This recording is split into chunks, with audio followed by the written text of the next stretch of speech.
各位网友，大家好，今天是2021年4月2号，星期五，欢迎大家参加王健每日观察直播1的节目。我们今天的题目是从真记者跑路到假记者被抓，中国故事的真相和虚构。我们讲讲跟记者有关的故事啊。那么非常抱歉，我们今天又迟到啊。中央电视台的 CGTN 3月28号在他的网站刊登了一篇署名文章，这篇署名是法文叫布旺啊。那么这是一个，他说是一个法国自由记者的稿件，题目是我的新疆阻止虚假新闻横行霸道。那么这个作者自称是独立记者，那么在中国生活了7年，曾经和家人在乌鲁木齐生活。他在2014年到2019年期间多次去新疆旅行。他说法国媒体所描述的新疆和他所见到的新疆完全不同啊。然后这个法国世界报法国最大的报纸啊，3月31号报道说，这在 CGTN 上发表文章的这个叫布旺这个记者不存在，这是一个虚构的记者。因为在布旺的这个个人介绍当中说，他毕业于巴黎索邦大学，主修艺术和考古，然后又获得了新闻学硕士，曾在巴黎多家媒体工作啊。然后这个世界报的记者就向这个法国有一个职业记者证委员会啊，他向这个记者呢发放这个记者证啊，去查这个布旺。结果发现那个资料库里面没有布旺的登记。如果布旺曾经在巴黎从事过新闻工作，理论上来说，法国职业记者证委员会就一定会有记录啊。但是法国世界报的记者查不到资料啊。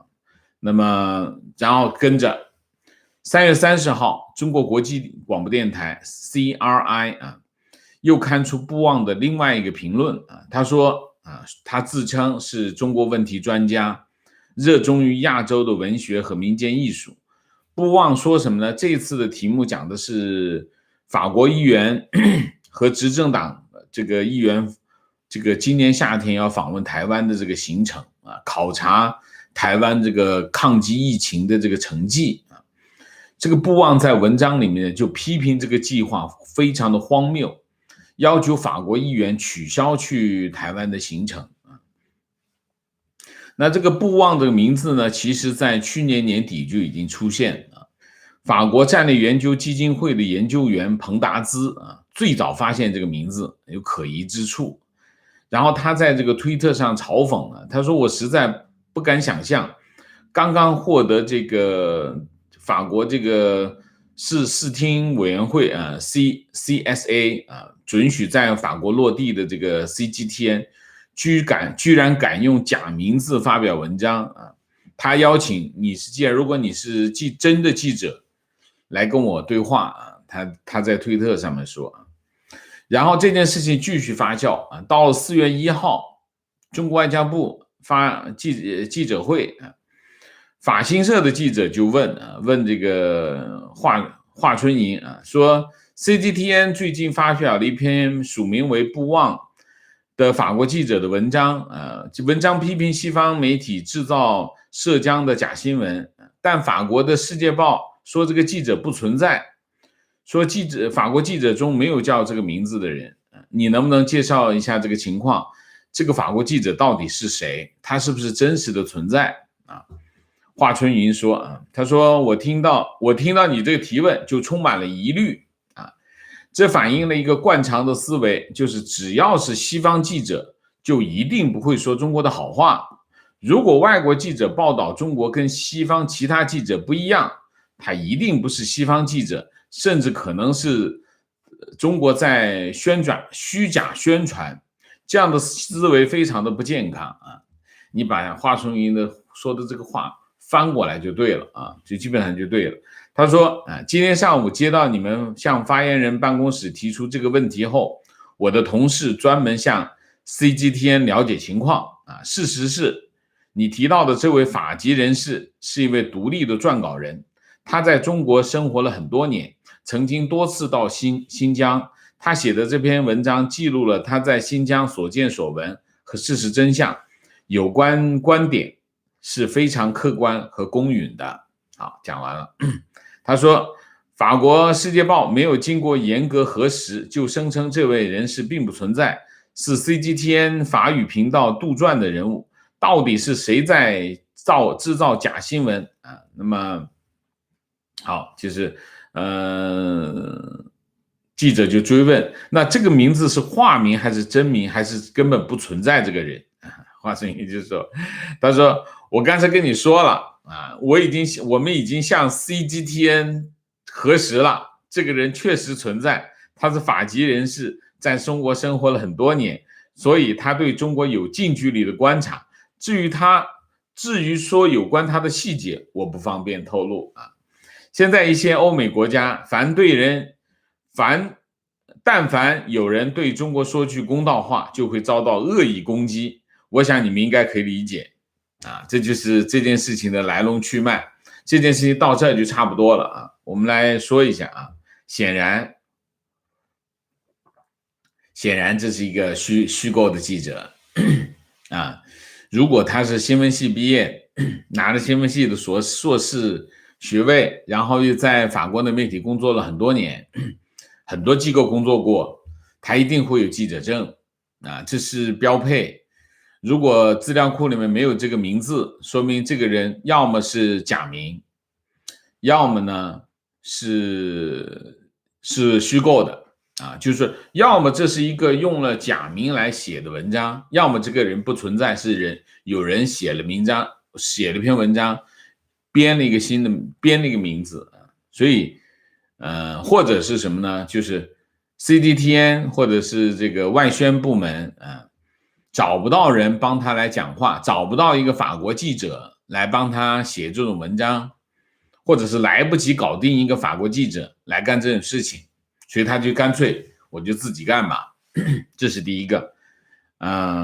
没有人做就虚构一个，这个手法中共太熟练了啊，这属于我们的认知范围啊，我们对中共的认知，这个他干得出来啊，而且我相信他经常干这种事情，只不过这次呢被捏住了啊，被《世界报》捏住了啊。那么华春莹的这个发言人，作为一个新闻发言人呢，当然他的逻辑只是中共的逻辑啊。世界上有两个逻辑，一个是逻辑，一个是中共的逻辑啊。他的逻辑是什么呢？我们向 CGTN 核实了啊，这就叫核实。你向 CGTN 核实有鬼用啊 ？CGTN 他搞出来的文章，你跟他核实，这什么逻辑啊？这基本上是非常可笑啊。我们可以用后面用个4个哈哈哈来笑一下啊。那么你可以看到啊，在华春莹发言之前，那么事情是什么？事情就是外宣机构啊 ，CGTN 或者是叫什么中国国际广播电台啊，用了一篇虚构记者写出来的文章啊，或者是虚构的记者，这个是一件事情。那么华春莹跑出来讲啊，他核实了是这么回事，那么就外交部就一起绑上了啊，对吧？那绑上了，那从现在开始，这件事情就已经不能够更正的了，就是要拼死抵赖啊，就拼死抵赖的。你不管每次这件事情不断的被提到的时候，这就是什么？中国外宣的烂例子啊，就是这件事情就没办法止损了啊。如果在此之前，中共还是有这个外宣还是能够止损的，就是说啊，我们有个编辑，他写了篇评论文章啊，他想用法国的一个名字来写，他不愿意出自己的名字，不方便。你可以这么讲啊，这个可以这么讲，但是你现在用外交部来证实这件事情，那这个就没办法止损了，这是你就一直只能拼死抵赖下去。但是全世界都知道，法国没有一个叫布旺的记者啊，全世界都知道。你用这个名字说明什么？说明你虚构了一个记者啊，这是跑不掉的事情。那么外交部拼死抵赖。其实中国的事情就是这样烂下来的啊，中国的事情大部分的事情都是这么烂下来。就是说，当一个环节出了问题，它不能够及时止损。为什么不能止损？因为中共从来不认错啊，他从来不认错，哪怕一个非常小的事情，他也不认错。不认错的结果是什么？就是在这个环节出了问题，小问题，然后用一个大的问题去掩盖它，然后呢就不断的去掩盖它，这问题就越变越大。最后呢，你不断的兜底啊，往下兜，越兜越大，越兜越低，结果就又越兜越跌。如果大家都不放过它，那事情就会失控啊。如果西方的媒体或者是公众舆论就这件事情一直不放过它，那这件事情它就会失控。新疆的事情就是这样啊，香港的事情也是这样，它不断的往外延伸，它不认错，这就是什么？这就是习近平带来的底线意识的后果，就是在任何一件事情，不管大小，不管重要不重要，他都不认错，不认错，只要出了问题，他就往下兜，兜的方式会越来越粗暴，越来越狠，然后后果就越来越严重。你可以看这些年，这几年下来，中国的事情慢慢的发现什么？你看之前的情况是什么？很多时候大家不追究，这么一兜呢，就兜过去了，就算了啊。但是呢，这些年的情况在发生变化，就是说很多事情它兜不住了。你比如说新疆问题，它兜不住了。兜不住的后果，他就不断的付出代价，这种没办法止损。已经早一开始就止损的话，这件事情就不会变成这样。他不能认错，中共从来不认错，然后都是底线，你的后果就是这样啊。那么你就会看到啊，就是各个环节都出现这个情况的话，这个盘就最后就会崩盘。崩盘是怎么来的？崩盘，你经常看到中国发生的情况，不是一个很要紧的事情导致崩盘啊。那么我们就在这 CGTN 是什么啊 ？CGTN 是大外宣啊。大外宣讲什么？习近平给的任务，给这些大外宣什么任务？叫讲好中国故事，这是大外宣的任务。当然内宣也是这样啊，讲好中国故事。讲好中国故事是什么意思？大家其实以为把中国故事讲好，讲给大家听，其实不是的。讲好中国故事的意思是什么？不管多么悲催，都要讲成好故事。这就是讲好中国故事的真正的含义。那么，所以中国的你可以看，你通过 CGTN 这件事情，我们再翻过来讲，我们再讲讲中国的大外宣，他是怎么讲好中国故事的啊？讲好中国故事。就是现在你可以看啊，通过这次的这个虚构的这个记者，你可以看到中国这个大外宣，他已经慢慢的已经兜不住了啊，兜不住。他怎么讲的呢？啊，我们先讲，他基本上是有两个框架，一个框架叫媒体框架，一个框架叫自媒体框架。自媒体框架也很重要，为什么？因为慢慢的变成一个主战场，因为自媒体的影响力越来越大。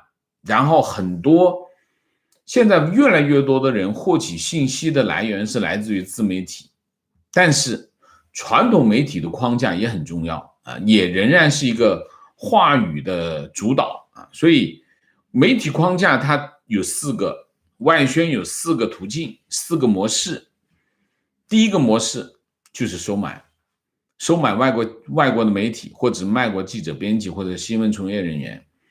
这种收买呢，早期呢做的比较多啊，怎么做呢？主要是搞关系啊，搞关系，各个外宣部门啊、宣传部门啊，找这个记者，请他们去中国采访，好吃好喝好招待啊，然后再送回去，第2年再来，不断的来，通过这种人情往来，软化对方的立场，就是你有的时候话他就不好意思写的那么狠，他写稿子的时候就手下留情，这早年的做法这是人情做法。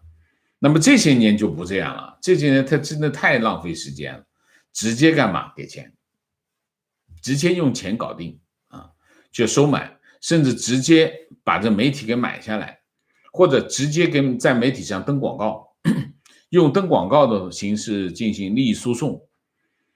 所以在西方国家，他用的比较多的是这种方式，这种方式比较管用啊，也比较隐蔽啊。这是第一个，这是最早就是这么用，到现在都在用。第一个外卷媒体框架，第二个安排记者或者是编辑打入内部，我就直接安排人去应聘，或者是什么呢？找已经在里面的华人，在西方媒体里面的华人做他的工作啊。那你基本上你现在在西方的媒体工作的人，没有不被打探、询价都有啊，有的是啊。然后呢，就在一些岗位上就有他的人啊，有他的庄脚。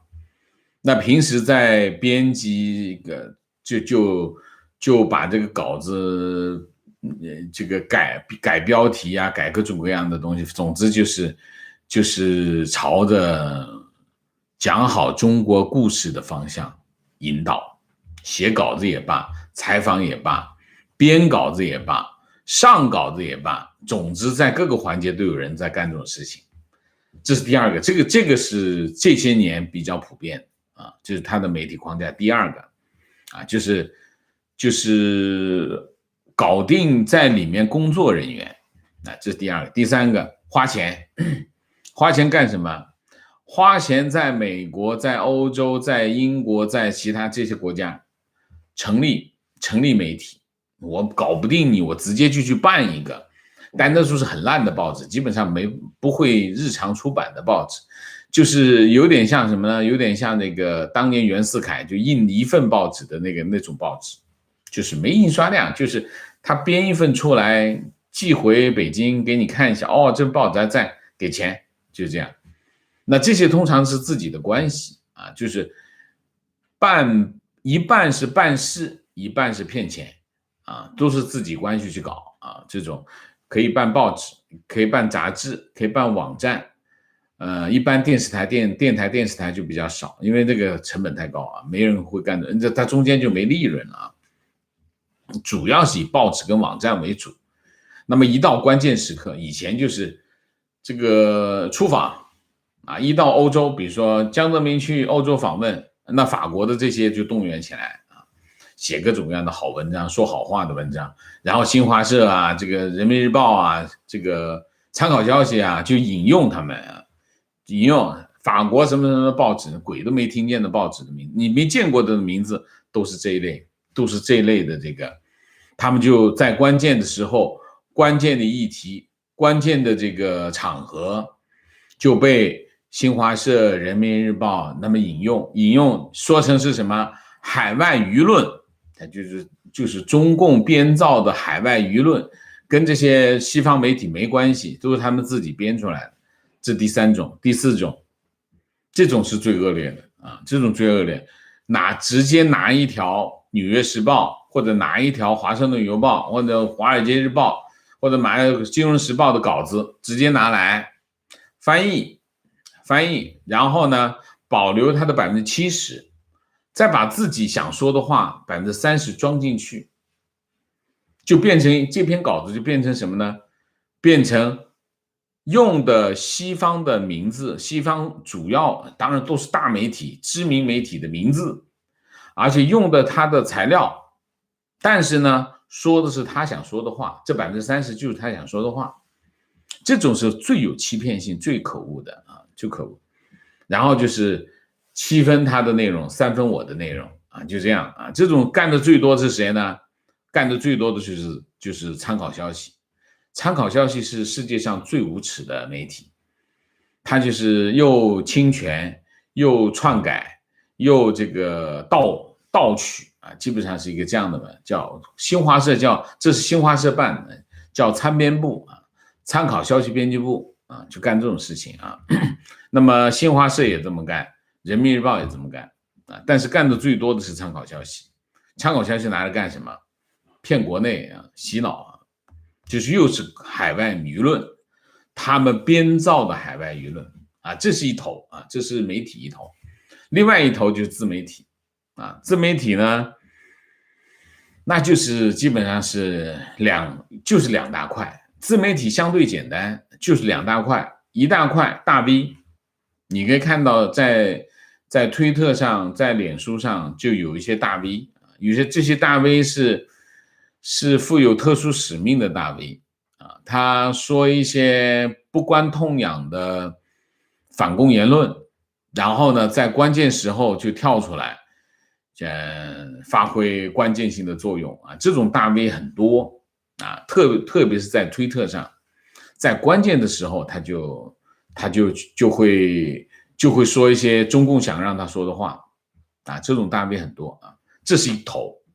另外一头就是五毛水军水军是大兵团作战主要做3件事情第一个评论就在我的推特上经常有五毛在那评论，或者在我们的视频，或者在我们的聊天室就他们是有安排的有组织的一个是评论，一个是转发，一个是吵架跑到我们这来吵架刷屏的然后是造势，但是他们最重要的任务是造势，就是他们想传达的一个信息中共想传达的信息，就是五毛把这信息传播出去，造势然后他们特点是团队作战主体是什么？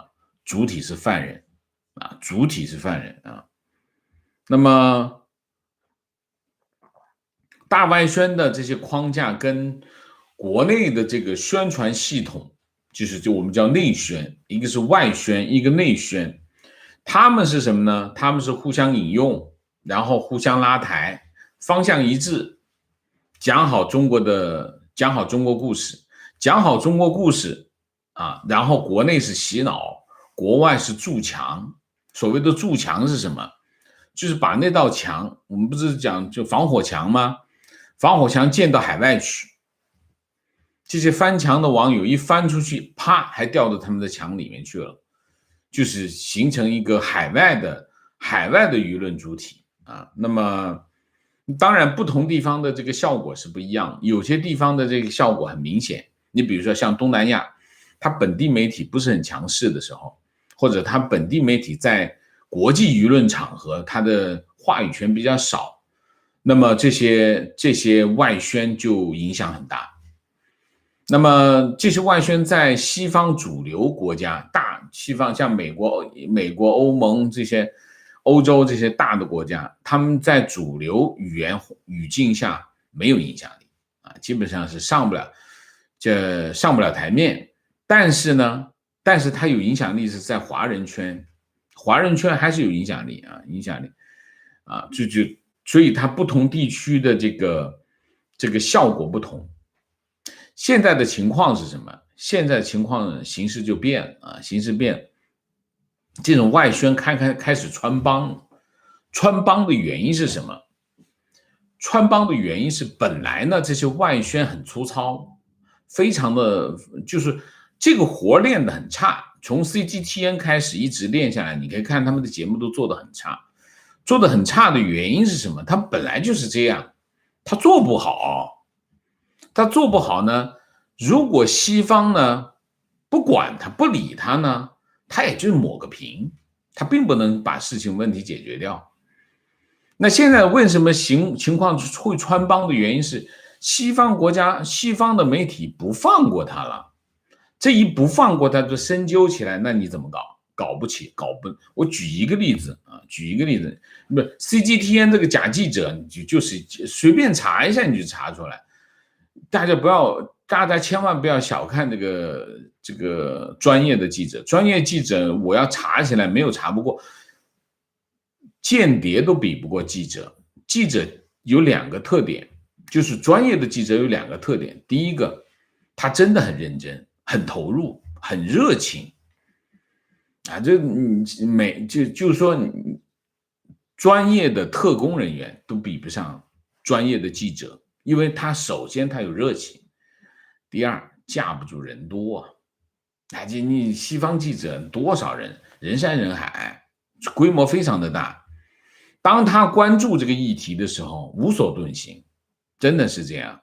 所以你看，就这个假记者一下子就露馅了，这是水平不高这个。然后还有一个，你看，像《世界报》啊，《世界报》《世界报》在3月30号头版中央的位置，然后在第2页一整版做了一个专题，题目叫什么？中国是如何在法国的社交网络上展开宣传的？开始做这些题目了啊！这基本上这些外宣就开始，外宣只有在什么情况下有效？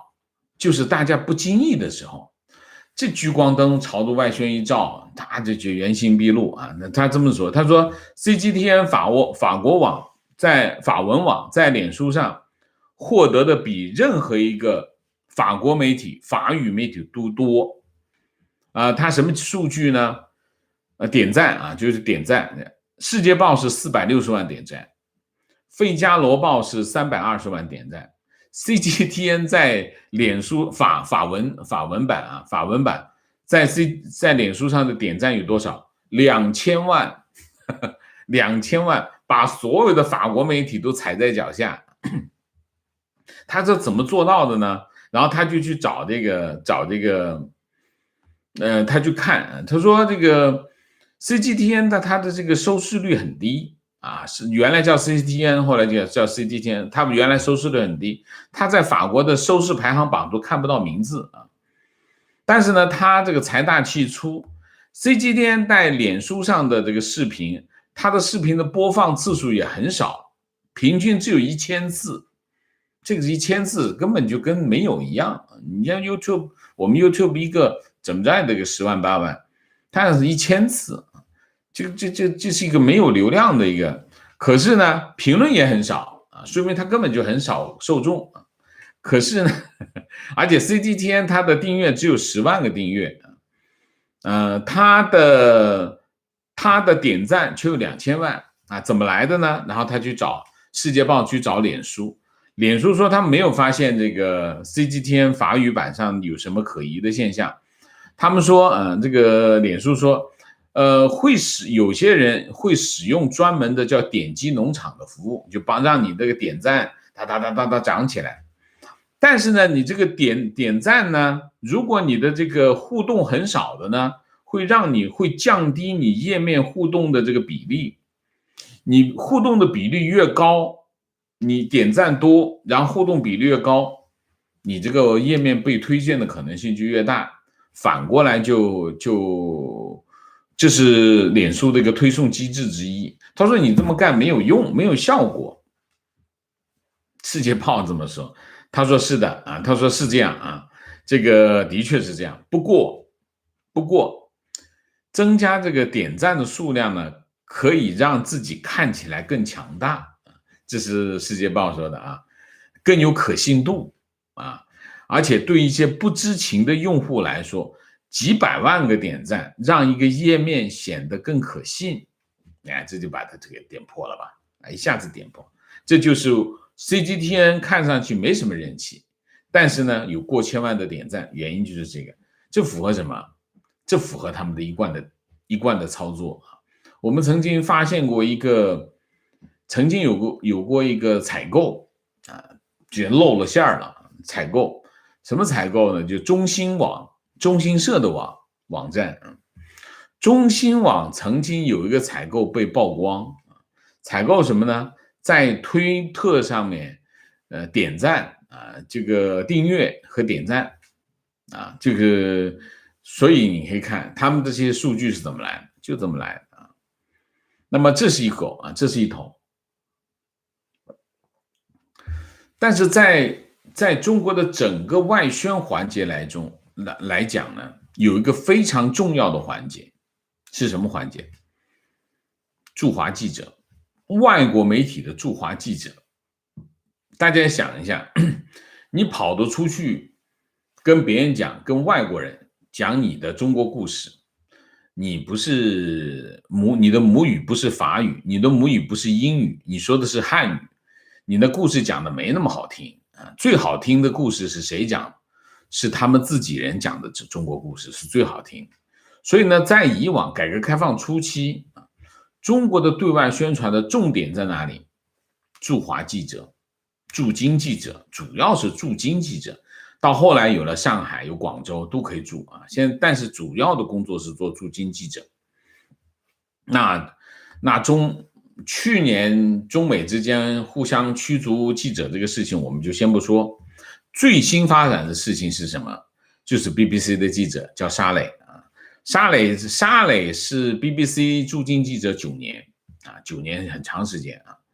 那么他报道过什么呢？报道过新疆维吾尔的这个人权的报道，报道过疫情，武汉疫情啊。那么他报道的这个维吾尔的人权议题的新闻还多次得奖啊。最近2年这个他的报道很猛啊，很猛，揭露这个新疆的这个教育营和强迫劳动的议题，这件事情呢，而且都是很猛的料啊。然后中国外交部多次点名批评这个 BBC， 说他造谣啊。当然，中国外交部的批评那就是勋章，说明他报道是对的，打中了痛处啊。那么 BBC 在3月31号在推特上宣布， BBC 驻北京特派员沙磊已经离开了中国，前往台湾啊。那么跨海继续追踪中国新闻。BBC 说，沙磊和他的家人在前往北京机场的路上被便衣跟踪啊，然后沙磊向全世界曝光了中国当局不想让全世界知道的真相啊。那么他和他的团队无论在中国任何地方拍摄采访，都面临着监视、威胁、阻挠、恐吓啊，这是这样。我可以分享一下作为一个中国新闻的记者的经验啊。中国对待所有的境外记者待遇基本上是一样的，当然有差别。比如说像《纽约时报》啊、《华盛顿邮报》啊、像 BBC 啊这种国际大媒体，那基本上这个一入境一出海关，那就是有人24小时贴身保护的了，贴身保护就跟着你了。那我们的记者经验是什么？我们当年的当记者的时候的情况基本上是一样的。所有的香港记者特别待遇，为什么？香港记者，在我当记者的时代，香港媒体对中国的报道是全世界跟踪的目标，因为香港记者都很厉害，因为他们了解中国，特别有一批像我这样从国内跑到香港去当香港记者的香港记者，有一批这样的记者，所以他们在国内有很多个的联系，对国内的情况非常的了解。所以香港那段时间应该是从90年代到2000年这10年期间，是香港媒体中国新闻的黄金时代啊。这段时间全世界的媒体都在追逐香港的媒体对中国的报道。那我们那个时候的待遇是什么？只要你一出海关，那么你就会被跟踪，一直是跟踪。然后你的电话，我们那个时候没有手机啊，酒店里的电话啊，你住的房间，我们住房，最经典的就是采访两会。采访两会呢，我们的房间每天都会有人帮你检查你的行李，然后我们的电话被监听啊，拿起电话来，你听得到交流声啊，交流声就是另外有一条线啊在听着啊，然后你会有交流声，然后你的房间里有各种各样的小东西听你讲话，各种就这种，就是属于一种间谍级别的这种监控啊。然后你出去就会，你坐的车是已经在那等着你的车啊，不是随便你。比如我们以前住北京饭店，我们出来打车，北京饭店门口排，大家知道的出租车排队的，一辆一辆接着排队的。我们上去以后，我们排到我们上来，那辆车就一定是不是排着队的车啊，你就看得到。其实看他们也不逼你，他这个让你知道这件事，你是被控制的啊。然后我有2个同事啊，我们香港记者1、2、3，大概有3、4个香港记者是被中国抓去坐牢的啊，有3、4个被抓，就像西洋是我同事，程翔等等啊，3、4个就被抓的啊。那么实际上呢，你可以看他们的跟踪有一定的规则，他可以不让你知道，就是大部分情况之下你是不知道有人跟踪，你是看不到他的啊，看不到他，这他不想让你看到，你是看不到的啊。所以这是一个，通常你一下飞机，他跟着你呢，你是能看到他的，他就是告诉你你被跟着呢啊，但是之后呢，他不会让你看到，就是你是看不到，但是你是知道有人在跟着你。然后呢，有些情况下他会让你看到，就是警告你，我在跟着你，你不要做你现在正在做的事情。那么有的时候他的跟着你的情况会恶化到什么地步呢？他基本上是贴着你的身体了啊，经常会撞一下你啊，或者怎么样，那就是警告了，你要走了，你不走我要抓你了，大概就是这样。那么我们做政治新闻的记者大概是这种待遇。那么还有一些做突发新闻的记者，比如说飞机失事啊、出车祸啊等等，这些突发新闻的记者，那就是警察对付你了，那就是警察就是抓住你，拆胶卷，把你关起来啊，就这种。我们这种政治记者呢，就一般不是，一般就是这种级别啊，不一样啊，不一样。那我们来看一下外交部发言人华春莹是怎么说啊？他就评价啊，评论，就记者就问他啊，这个有沙磊这个走了，你怎么说啊？华春莹就31号啊，30号啊，说3点。第一，沙磊不辞而别，没有履行外国驻华记者离任的手续啊，这第一。第二，新疆民间打算因为沙磊制造涉疆假新闻，要向他提起诉讼，要告他啊，这第二个。第三个 ，BBC 制造了大量带有强烈意识形态偏见的假新闻，偏离媒体的报道，客观报道啊，客观公正的立场啊。OK， 就说这3点啊。那么这3点是什么意思呢？这3点其实呢，第一个证实了沙磊离开是因为人身受到威胁啊，而不是风险，是危险啊。证明什么呢？华春莹这番话呢，就证明了中国当局是要抓他的啊。借口当然就是民事诉讼，有人告你，所以我把你给保护起来，把你抓。所以沙磊跑掉是绝对是非常正确，绝对正确啊，就是他在这个关键时刻他跑掉是对的，他不跑的话肯定就被抓了。他说什么诉讼啊什么的，这狗屁，中国没有法律啊，中国的法律就是当局手上的一个对付老百姓、对付任何人的一个工具，但是任何人都没有办法用法律保护自己，所以中国的法律是一件这样的东西啊，这是第一个。第二个，中国现在对付外国记者的手段越来越粗暴啊，越来越粗暴。就是原来中国当局的态度是什么？就是把这记者忽悠好了，让他帮我讲话。现在已经不用了，现在直接就非常的粗暴，把他们赶走啊。那么 FCCC 就是外国记者协会 ，FCCC 就是中国的外国记者协会。他说他这么说，他说沙磊和他的同事在过去几个月遭受了中国政府和官方媒体的人身攻击和威胁，然后呢，中国政府不断的攻击这个外国记者、外国媒体，然后就是而且用法律手段威胁记者，这是 FCC 的说法啊。然后呢，就是说，这个沙磊去了哪里呢？沙磊去了台北啊，结果去了台北。台湾总统府表示欢迎啊。台湾外交部发言人欧江安这么说，他说2020年到现在，台湾增加了21家国际媒体，包括39名国际媒体的记者，就是他们都从哪儿来的呢？从北京、从香港改派台湾，其中包括《纽约时报》、《华盛顿邮报》、《华尔街日报》主要的国际媒体啊。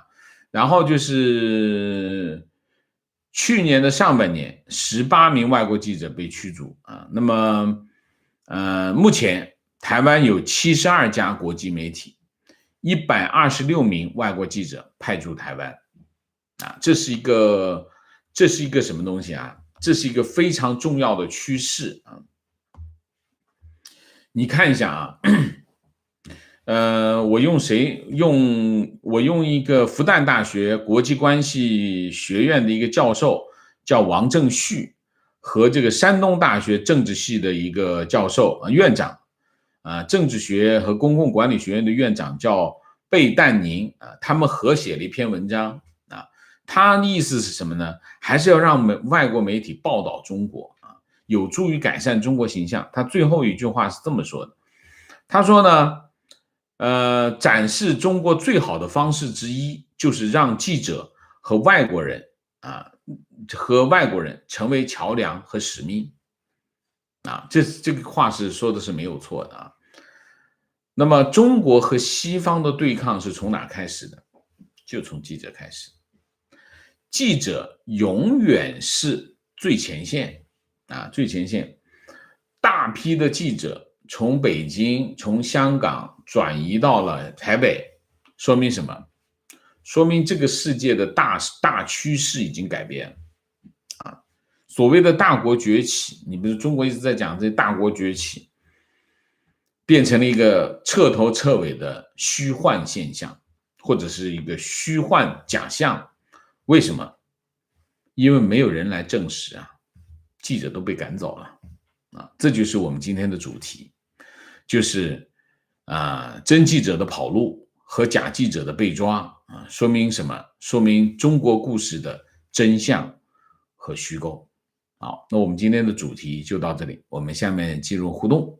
进入互动之前，温馨提示，请大家点赞，请新来的网友订阅，请大家加入我们的会员，支持我们做更好的节目。那么进入互动之后，请大家不要聊天啊，4个情况、问题、观点、情绪啊。那么也请大家关注我们的脸书号跟推特号啊，尽量点亮小铃铛。OK， 明谢 Rick 黄，谢谢Rick Han， 谢谢，赶上直播，感谢王老师分享观点，谢谢建旭，谢谢姥姥王，谢谢 Mark Fu， 谢谢观点。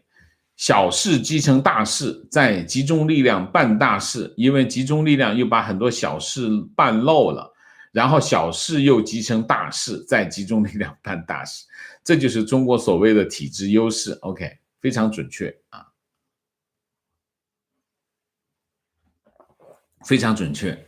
少了一点永不认错永不认错，就是小事办成了大事，然后集中力量再去办大事这非常对这个总结的很好啊。观点，在普世价值中，道德底线是诚实和守信。在 CCP 的价值体系中，底线就是满口谎言，死不认错，每天活在白日梦中。中共的价值体系当中只有一点就是有利。在他的价值体系当中，他的叙述只围绕着一个标的，就是我怎么说的有利就怎么说。事实对于他来说完全不是一个界限，没有事实界限，事实界限不清晰，模糊的，怎么说有利就怎么说，不管事实。所以这就是核心。中共的这个整个价值体系当中，核心的是什么？有利至于以后怎么办，以后再说。所以中共都是顾头不顾店所以互联网对于他来说，中共非常痛恨互联网。为什么？互联网是有记忆的，它可以把连续的谎言把它放在一起，它就会变成什么呢？变成连续性的证据链啊，证据链。所以这个问题会是一个比较容易出问题的环节。所以中共不喜欢互联网，原因就在这里啊。观点，这首先是个伪造新闻，是中共用来欺骗西方的人们。中共永远不能认错，这是一个政治问题。一旦认错，政权的合法性就会崩溃。因此，中共的政府在强力实行新闻审查，以掩盖错误的政策，非常正确。观点到最后，全世界都会知道，如果中共可以编假记者啊，那否认新疆人权问题，当然也可以否认武汉肺炎病毒的来源，当然，所以他没有公信力，他讲的话没有人相信啊。观点 CCP 把在国内对付韭菜的方法去攻击西方的媒体和普世价值。CCP 对墙内的韭菜一边封锁消息，一边不断的洗脑，一直以来这种土法很成功。可惜算盘打错了，以为这种把戏在自由世界会得逞，却让西方越来越多的民众了解他们只是一群脱光衣服的小丑罢了。一般来说呢，你要说你是媒体啊，那么在正常的国家就会觉得你跟媒体嘛，那你要讲真话啊，你不能够忽略事实。所以呢，他们经常会得逞的原因是，他们就利用西方的这个价值体系和他们开放的系统来讲他们的谎话，他很容易成功啊，很容易成功，因为在西方世界，他混在这个当中啊，他很容易成功。但是问题是什么？问题是现在的形势发生了变化，因为大家都不相信你，大家知道你在干这个事情，那你还能成功吗？我一直讲过，小偷他得手的原因是因为大家不小心嘛，不留意你嘛，不留意你呢，你就睡着了或者不在家，那你就跑到房子里偷东西，那没话讲。现在大家都知道你在偷东西，我把这个门铃安好，我晚上可能警醒一点，你怎么偷得到？就偷不成功嘛，不成功，并不是因为小偷有多么高明啊，小偷没多高明，小偷唯一的厉害的地方就趁你不注意嘛，对不对啊？提问：中共的虚假宣传仅仅是对国内的一种宣传，在国外必然会被揭穿的。但是中共就不怕在国内被揭穿吗？中共的防火墙这么坚固吗？民主国家又如何把真相让墙内知道真相？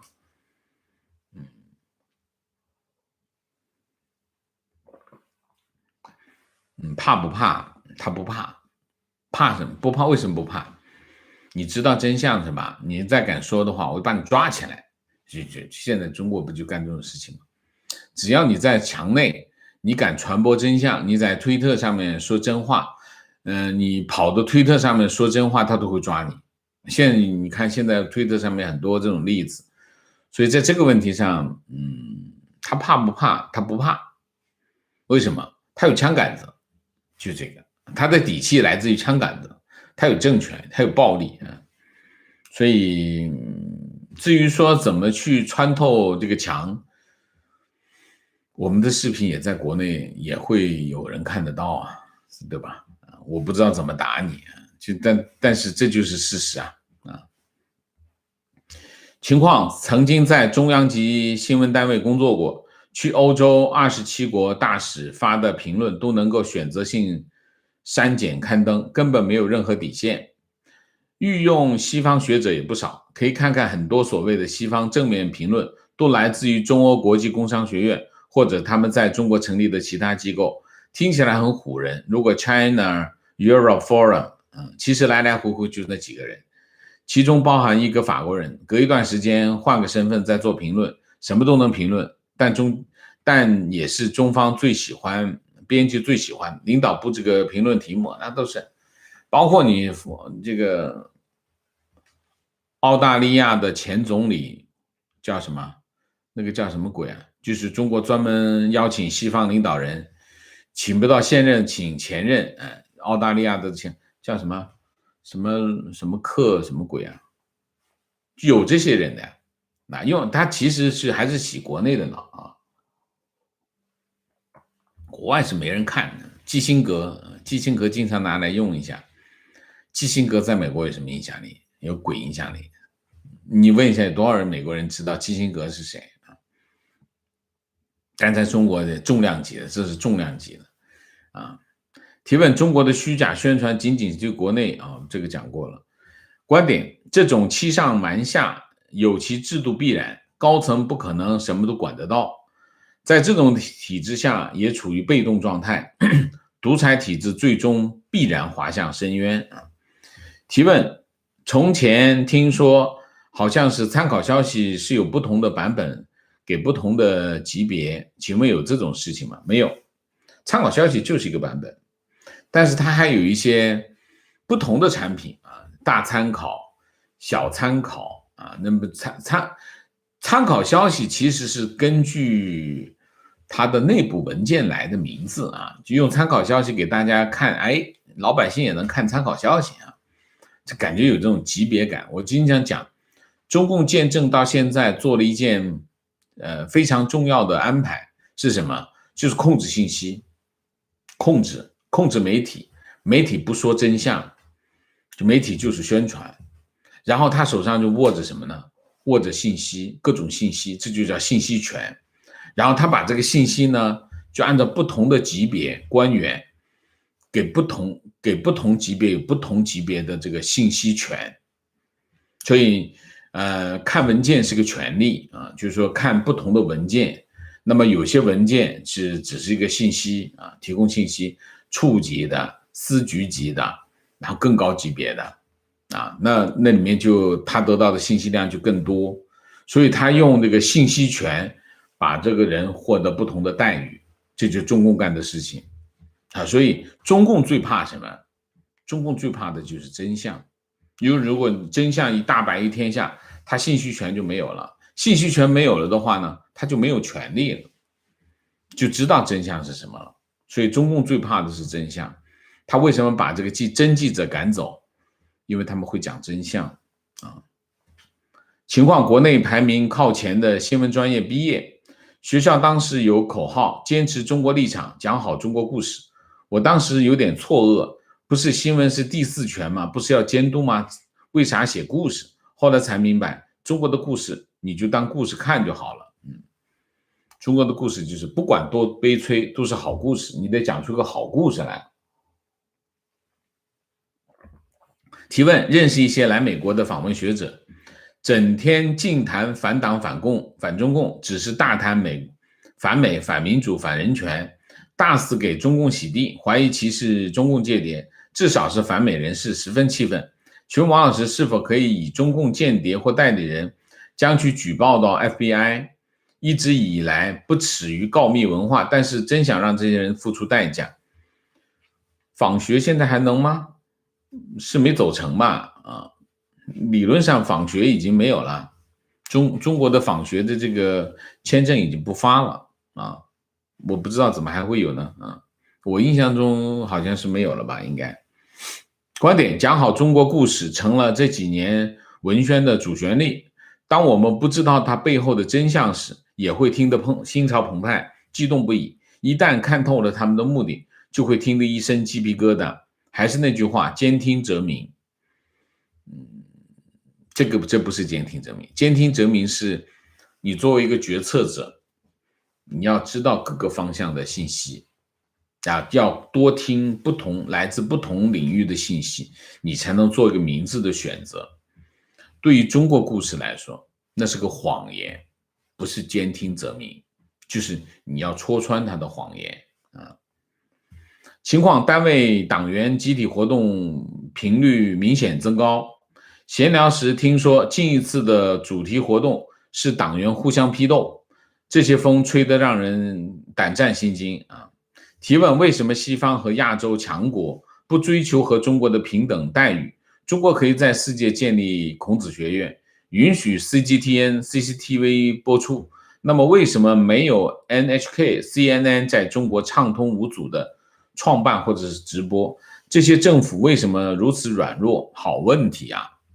好问题啊！别问我，问他们去，我真不知道为什么是这样啊。对啊，应该对等啊，就像航空公司一样，你的航空公司飞到我这里来，我的航空公司要飞到你那去啊，对等啊。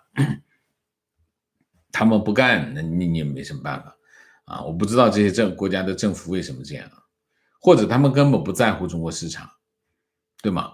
啊，情绪，听王老师讲的，在中国所谓最开明的时代，香港记者在中国的情况，感觉毛骨悚然。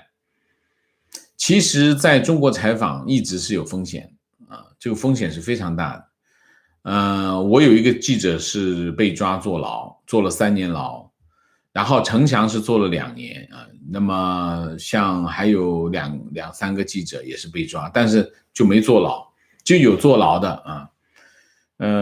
记者永远是在最前线、最危险的地方，所以当记者不容易啊。做新闻，作为一个新闻工作者，怎么说呢？你是需要有牺牲精神，而且你要高度的热情，有新闻理想才行，否则这个行业做不下去的啊。情况之前在中国的时候，总发现每次广播引用外国新闻都有一个共同特点，就是总听不清外国新闻语音里面的咬字，无论是什么语言都是这样。若不察觉，长期听下来很容易被洗脑。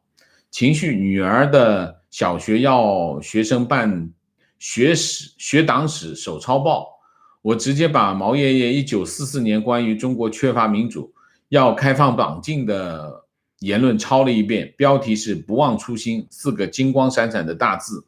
现在洗脑无处不在，悲愤又气愤啊！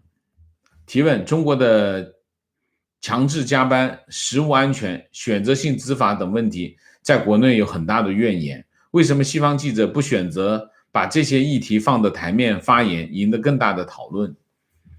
你怎么知道他没有选择的，没有问呢？什么都会问的。外交部发言有新闻他就会问啊。那选择性执法你得有新闻啊，你不能够只问一个你有没有选择性执法，这不是问题啊。所以你要了解他，特别所有只要跟这有关的新闻他都会问啊。观点：王先生前一集科普了种族灭绝的定义，非常清楚明白，让我更加理解中共的文字游戏。推荐还没有看过的朋友赶快去看。我也推荐一下。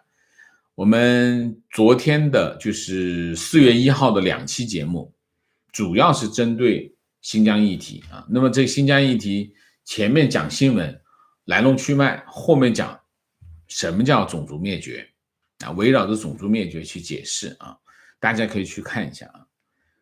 提问：现在谭书记反水，说实验室泄露有可能，有必要深入调查。科学界好像有些坚持找到病毒根源。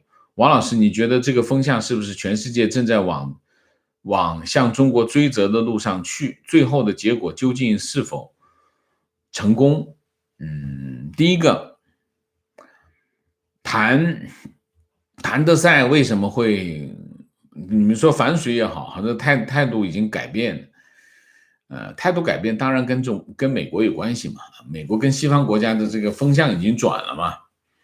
那你原来美国都退群了，他不找个腿粗的，结果腿粗的全来了，那得找腿更粗的呀。所以谭德赛转变立场原因就是因为整个的西方世界这个力量还是更大，所以他往这边倒。现在还不是追责的时候，先搞清楚现在大家的一个主体的方向是什么，搞清楚到底来源是什么，这才是问题的根本。搞清楚来源以后再讨论追责的问题，现在还是第一阶段。观点：沙磊是因为看了他2016年报道一位自主参选的人大代表候选人才知道，那一群黑衣人不说话，只是围困阻挡推搡，最终驱逐记者和摄影，让人印象深刻。我原先也不完全相信 BBC， 看过这个视频才完全改观。中共怕的就是这个。你为什么不相信 BBC？ 你相信 CCTV 对不对？你当然要相信 BBC。BBC 在新闻这个行业里面有悠久的优良的口碑和信誉，在世界上有数的几个有信誉的媒体当中 BBC 是其中一个啊。我不知道你为什么不相信 BBC 啊？凭什么你不相信 BBC？ 我在伦敦的时候，我去伦敦旅行啊，我正好酒店就在 BBC 的对面，我们是去朝圣。BBC 是一个典范，就是媒体的典范啊。观点五毛粉红，就像拉磨的驴，有的是被蒙蔽双眼，自以为走了108000里，这种好办，摘掉眼罩就行。但可怕的是，有人真觉得拉磨挺好，起码有饭吃。你告诉他外面的世界更精彩，他也懂，但你会给自己找理由，比如拉磨更安全，平淡才是真等等，自行洗脑更最为可怕。说到底就是懒得思考和改变，只是在生存而不是生活，非常正确。观点看 BBC 在所谓学习班里的采访可以确定，实际上那就是集中营，学员在镜头前唱歌跳舞，还有的自称思想有问题，让人联想到朝鲜。试问将一个人关押并限制他的人身自由的法律依据是什么？报道中采访当地官员，官员说这些人有可能犯罪，但是他们实际犯罪或者策划犯罪了吗？根据什么标准来界定他们犯罪，从而要被限制人身自由？显然只是官方自己制定的标准，而不是法律。非常正确。提问，一直有个问题想不通，就是中共作恶这么多年，为什么没有人能与之对抗，反而这么多年越来越强大？疫情以来到现在，西方已经看清了中共的本质，为什么还有那么多西方的国家为了经济利益跟他合作？中共利用西方的民主自由反对民主自由，并打破西方制定的各种规则，是不是可以理解为被西方给惯的？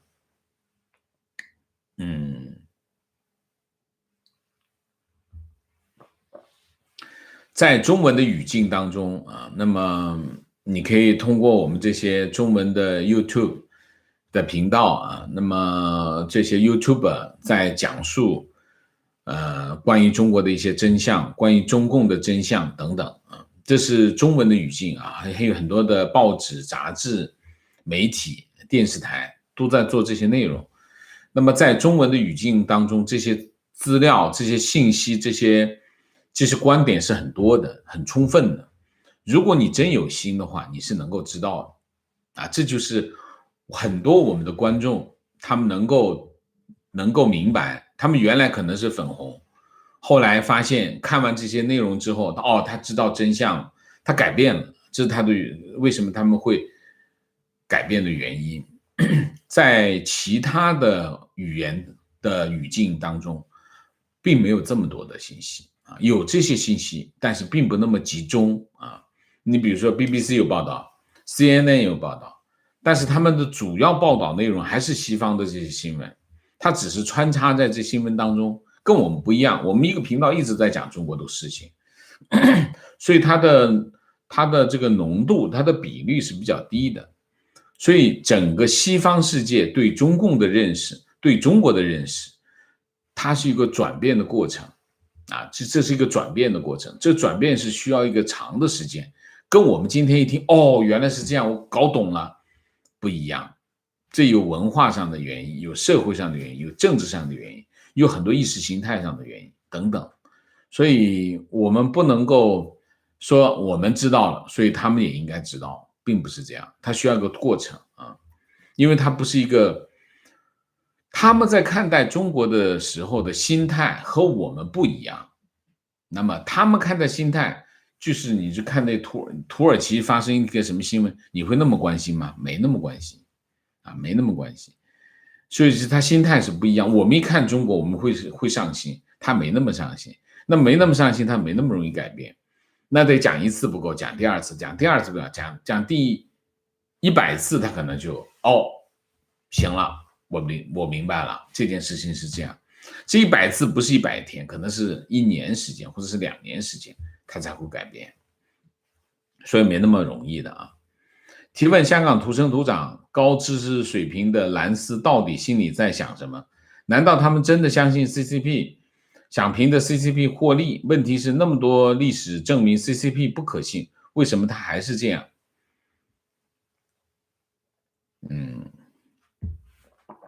其实呢，大部分的人大部分人还是不愿意反抗啊，大部分人还是不愿意改变，大部分人还是抱有幻想。我相信蓝丝的，其实我接触蓝丝很少，我身边很少蓝丝，都是很反抗的，所以我理解就是不愿意反抗，想维持现状，心存幻想，就这3点。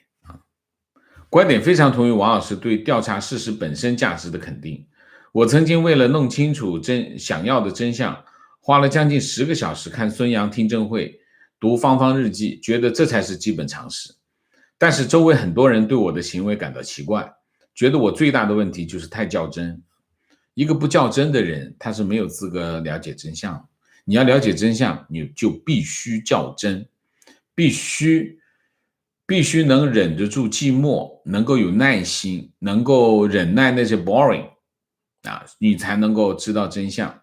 所有的记者都必须做出这样的努力，才会得到你想要的真相，你才能会有可能得到正确的看法好，明谢基斐，谢谢 Helen， 谢谢谭雅，谢谢。好，我们今天的主题就到这里，感谢大家的参与，我们下个节目再见。再见之前，请大家点赞，请新来的网友订阅，请大家加入我们的会员，支持我们做更好的节目，做更好的自己。谢谢大家，谢谢。